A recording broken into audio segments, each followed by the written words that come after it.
ஒரு அடர்ந்த காட்டுல சின்னுன்னு ஒரு அணிலும் சிக்குன்னு ஒரு பூனையும் நண்பர்களா இருந்தாங்களாம். இந்த சின்னுவுக்கு எதுக்கு எடுத்தாலும் பயம். காத்தடிச்சா பயம், இடி மின்னல் வந்தா பயம், மழை வந்தா பயம், எல்லாத்துக்கும் பயம். ஒரு நாள் சீக்கு சின்னுவை பார்க்க மரத்து பக்கம் வந்துச்சு. அப்போ அந்த சீக்கு மரத்து மேலே ஏற முயற்சி பண்ணி கீழே விழுந்துருச்சு. சின்னுவுக்கு ஒரே வருத்தம். ஏன்னா நாம் எதுக்கு எடுத்தாலும் பயப்படுறோம், நாம் எப்படி உதவி பண்ணுறதுன்னு யோசித்தான். அப்புறம் அது மனசில் தைரியத்தை வர வச்சு கீழே வந்துச்சான். அப்போது கீழே இருந்த ஒரு கிளையை தள்ளி சீக்குவுக்கு மரத்து மேலே வர உதவி பண்ணுச்சு. சீக்கு மரத்து மேலே வந்ததும் சின்னுவுக்கு நன்றி சொல்லிச்சு.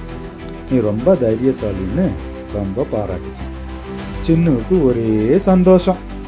இதிலிருந்து சின்ன கற்றுக்கிட்ட பாடம், பயம் இருந்தாலும் சரியானதை செய்யும் மனசு தான் உண்மையான தைரியம்னு புரிஞ்சுக்கிச்சு.